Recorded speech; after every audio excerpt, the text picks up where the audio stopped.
કેમ છો ફ્રેન્ડ્સ? સીમાસ ક્રિએટિવમાં તમારું સ્વાગત છે. આજે હું બનાવું છું પાલક પત્તા ચાટ. તો ચાલો શરૂ કરીએ.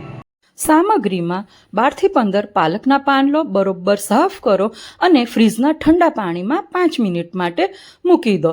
ત્યારબાદ કિચન ટોવેલમાં યોગ્ય અંતર રાખીને પાન ગોઠવો અને એકદમ કોરા થવા દો.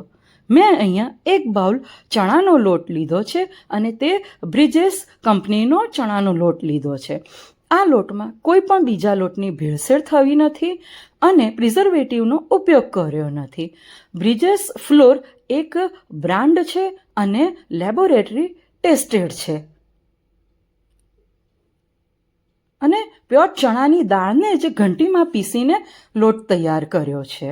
પછી અડધો બાઉલ ચોખાનો લોટ, 2 ટેબલસ્પૂન કોર્નફ્લોર, સ્વાદ પ્રમાણે મીઠું, 1 ટીસ્પૂન લાલ મરચું પાવડર, 1/4 ટીસ્પૂન હળદર પાવડર, 1 ટીસ્પૂન ધાણા જીરું પાવડર, 1 ટીસ્પૂન ગરમ પાવડર,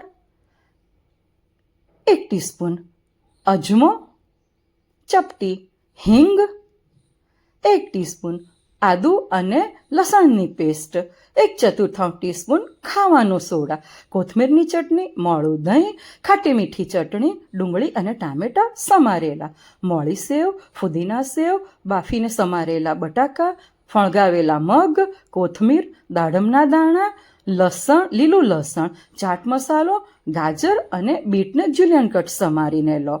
ત્યારબાદ એક વાસણમાં ચણાનો લોટ, ચોખાનો લોટ, કોર્નફ્લોર ઉમેરો, બરોબર મિક્સ કરો.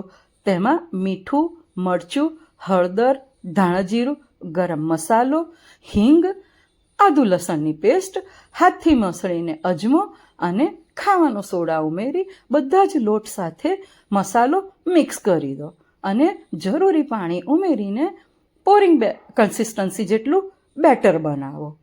હવે આ જ બેટરમાં પાલકના એક પાન છૂટા છૂટા કરીને બંને સાઈડથી કોટ કરો અને ગરમ તેલમાં ગોલ્ડન બ્રાઉન રંગના થાય ત્યાં સુધી તળી લો.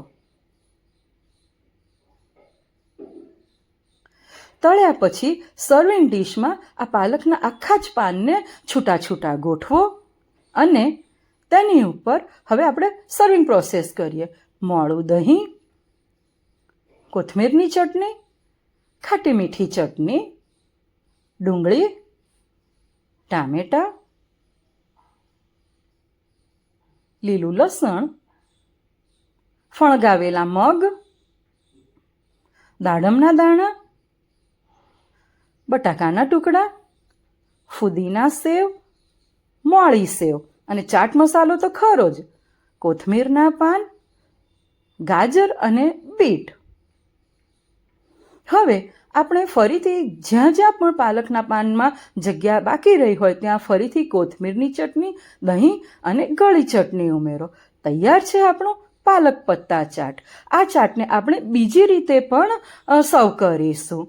પાલકના પાનને થોડોક ભૂકો કરી દો અને જે બાઉલમાં આપણે લેવાનું હોય તેમાં આ ભૂકા કરેલા પાલકના પાનને સૌથી પહેલાં નીચે ઉમેરો.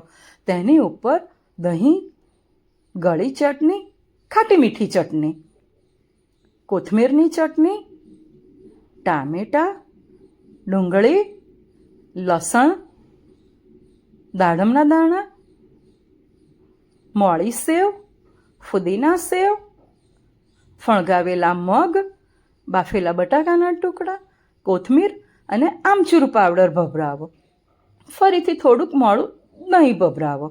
આ જ બાઉલમાં આપણે 2 લેયર કરવાના છે એટલે ફરીથી જ પાલકના પત્તાનો જે ભૂકો કર્યો છે તે ઉમેરો અને પછી બધી ચટણી, ડુંગળી, ટામેટાં, સેવ, બટાકા, દાડમના દાણા ફરીથી ઉમેરો અને કિનારી ઉપર તળેલું આખું જ પાલકનું પાન ઉમેરીને ગાર્નિશ કરો. તૈયાર છે આપણો પાલક પત્તા ચાટ. ફ્રેન્ડ્સ, તમે પણ આ વાનગી એકવાર બનાવો અને તમારો અનુભવ મારી સાથે શેર કરો.